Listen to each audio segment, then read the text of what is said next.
औज़ुबिल्लाहि बिस्मिल्लाहिर्रहमानिर्रहीम। जी, मेरा नाम डॉक्टर वहीद एहसन है।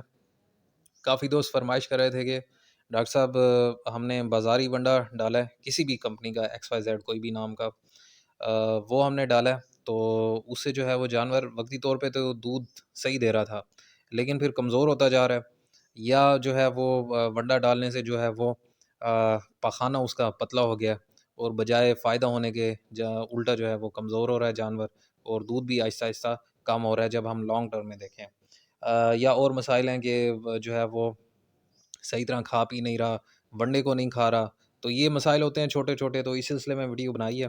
तो इन तमाम मसाइल पे मैं कोशिश करूँगा कि आपको सही तरह गाइडलाइन दूँ। तो वीडियो शुरू करते हैं। बेसिकली ये होता है कि जो अगर अच्छे वनडे की कंपनी है, तो वो तो अपना मेयार मेंटेन करती हैं क्योंकि उनको पता होता है कि अगर हमने अच्छा वनडा ना बनाया तो वक्ती तौर पे तो फार्मर लेंगे। बेशक फार्मर जो है वो ट्राई करने के लिए, आज़माने के लिए पहले 1-2 गट्टू लेता है, उसको ट्राई करता है। तो वो अगर उसमें रिज़ल्ट मिलता है तो बाद में भी लेता है। लेकिन पहले अगर पहले रिज़ल्ट मिल रहा है और बाद में नहीं मिल रहा, तो ये फिर कंपनियों की अपनी बदनामी होती है क्योंकि ज़ाहिर-सी बात है फार्मर को भी उन कंपनियों को भी पता है कि अगर एक दफ़ा हमने चीज़ अगर सही फ़ॉर्मूले वाली ना बनाई, उसमें हम ऐसे अज़ा शामिल किए जो बजाय फ़ायदा देने के उल्टा जो है वो नुकसान कर रहे हों, तो वो ज़ाहिर-सी बात है वो फिर उनकी रेपुटेशन का भी मसला होता है क्योंकि फार्मर्स एक-दूसरे से पूछते हैं या आजकल आप जैसे दौर आ गया फ़ेसबुक पे या यूट्यूब पे लोग सर्च करते हैं और उनको पता चल जाता है कि काफ़ी कुछ क्या-क्या खुराक के हवाले से हम चेंजेज़ कर सकते हैं जिनके ज़रिए जो है वो जानवर हम बेहतर बना सकते हैं। तो ख़ैर अच्छी कंपनियाँ तो इस बात का ख़्याल रखती हैं, लेकिन जो लोकल होते हैं ज़्यादातर वनडे वाले, वो इस चीज़ को इतना मद्देनज़र नहीं रखते। वो ऐसी चीज़ें मिलाते हैं जिससे जो है वो उनको इकोनॉमिकल पड़े, मतलब सस्ती से सस्ती चीज़ और अपने मुनाफ़े को ज़्यादा मद्देनज़र रखते हैं बनिस्बत फार्मर का देखना कि जो है उनको फ़ायदा हो रहा है या नहीं। ये एग्ज़ाम्पल एक मैंने पहले भी दी थी कि यूरिया का इस्तेमाल अक्सर ज़्यादा करते हैं। यूरिया जो है वो सीपी को बढ़ाती है, क्रूड प्रोटीन को। तो वक़्ती तौर पे नज़र आता है कि जानवर जो है उसका दूध जो है वो बढ़ा है। लेकिन इसके जो ड्रॉबैक्स होते हैं, जिस तरह हाज़मा ये ख़राब करता है, जानवर का पाख़ाना जो है वो पतला हो जाता है या इन द लॉन्ग रन जो है वो जानवर को कमज़ोर करता है।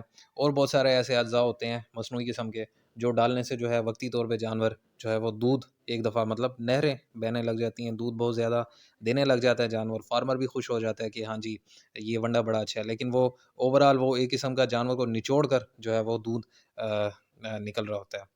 तो इसका जो सबसे अच्छा हल है, एक तो ये है कि फार्मर्स बेशक एक-दूसरे से पूछ लिया करें, जो वंडा अच्छा चल रहा है वो दें। नहीं तो अदरवाइज़ इसका जो सबसे बेस्ट हल है, वो यही है कि आप अपना वंडा खुद घर में बनाएँ।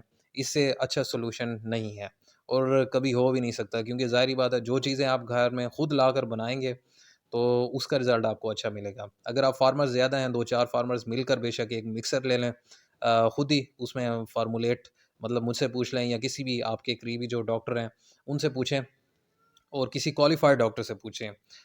हर बंदे को नहीं पता होता न्यूट्रिशन का, हर बंदे को नहीं पता होता कि अंदर फ़िज़ियोलॉजी क्या है जानवर की, क्या चीज़ इसके लिए बेनिफिशियल है, कौन-सी चीज़ कितनी मिकदार में देनी चाहिए। तो ये चीज़ें आप ज़हन में रखा करें। किसी क्वालिफ़ाइड डॉक्टर से, तजर्बाकार से पूछ कर उसके मुताबिक आप फ़ॉर्मूला बना लें और वो दिया करें। मेरे चैनल पर भी फ़ॉर्मूले मौजूद हैं दूध देने वाले गायों के लिए, बकरों के लिए, हर किस्म बकरों, बकरियों के लिए, हर किस्म के जो उनके कैटेगरीज़ होती हैं, स्टेजेज़ होती हैं, उनके लिए अलहदा वनडे मौजूद हैं। तो वो आप उसके मुताबिक फ़ॉर्मूला बनाकर जो है वो अपने जानवरों को दे सकते हैं। डिस्क्रिप्शन में भी मैं लिंक दे देता हूँ। क्योंकि बहुत सारे ऐसे अज़ा होते हैं, वो अगर ज़्यादा क्वांटिटी में हो, एक बैलेंस डाइट चाहिए होती है जानवर को, एनर्जी कंटेंट्स की, प्रोटीन कंटेंट्स की, मिनरल्स की। अगर ये सारी चीज़ें मिलेंगी तो फिर ही जानवर का जो है वो हाज़मा भी सेट रहेगा और पाख़ाना भी उसका पतला नहीं होगा। अगर ज़ाहिर-सी बात है कोई एनर्जी कंटेंट ज़्यादा हो गया या प्रोटीन कंटेंट ज़्यादा हो गया या मिनरल कंटेंट ज़्यादा हो गया जो उसकी ज़रूरियात से ज़्यादा है, तो वो फिर उस वजह से पाख़ाना पतला हो जाता है। और भी कई वजूहात हैं, जिस तरह पेट में कीड़े हो सकते हैं, उस वजह से भी अक्सर पाखाना जो है पतला होता है या एंट्राइटिस होता है, जिस तरह मतलब आंतों की सोजिश है उस वजह से भी। तो बहुत सारे अमूर होते हैं, उनमें से ये भी है। वनडे की वजह से जो होता है, उनमें ये अमूर होते हैं कि वो बैलेंस्ड वंडा नहीं होता, या जो जानवर आप फ़र्ज़ करें कि अगर गोश्त वाला वंडा है वो आप दे रहे हैं दूध देने वाले जानवर को, या जो दूध वाला वंडा है वो गोश्त फैटनिंग करने के लिए आप इस्तेमाल कर रहे हैं, तो वो ज़ाहिर-सी बात है दूध देने वाले जानवर के लिए तो वो बैलेंस्ड है। लेकिन गोश्त वाले जानवर के लिए, फैटनिंग वाले कट्टे या बछड़ियों या बछड़ों के लिए वो फ़ायदेमंद नहीं है।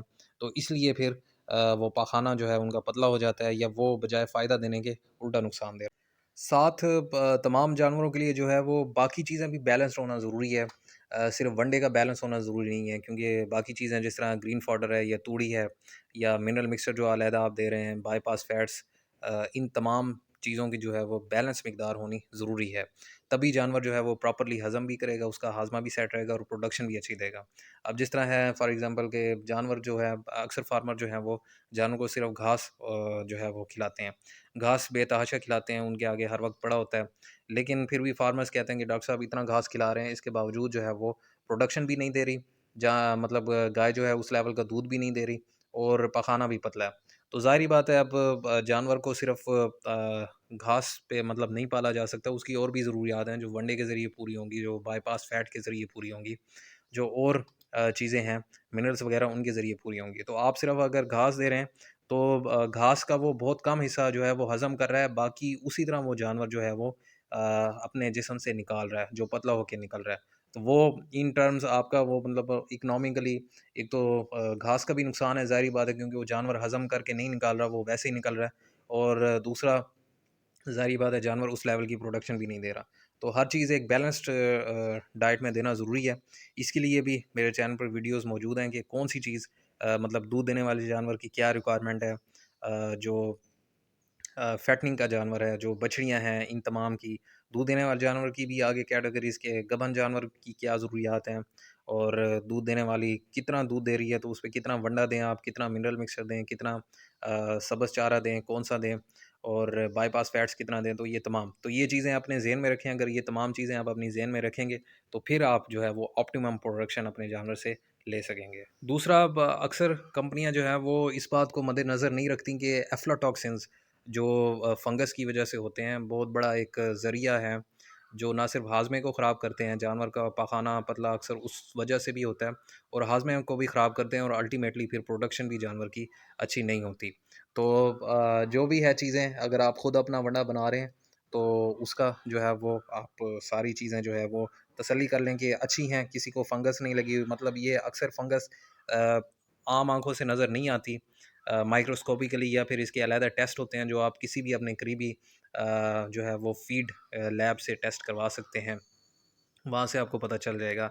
अगर टॉक्सिन लेवल्स जो है वो एक मखसूस लेवल से ज़्यादा हैं, तो डेफ़िनेटली वो आपके जानवर के लिए नुकसानदेह होंगे। अगर आप वंडा भी ले रहे हैं, तो वो भी कोशिश करें कि आप किसी फीड लैब से टेस्ट करवा लें, ताकि आपको श्योरिटी हो कि वो जो है वंडा आपके जानवरों के लिए फ़ायदेमंद है, नुकसानदेह नहीं है। तो ये कुछ मेन बातें थी जो डेफ़िनेटली अगर आप इन पर अमल करेंगे, तो आपके जानवरों के लिए फ़ायदा होगा। तो मज़ीद भी अगर आपके ज़हन में कोई क्वेश्चन है, तो आप कमेंट्स में मुझसे पूछ सकते हैं, या मेरे व्हाट्सएप नंबर पे।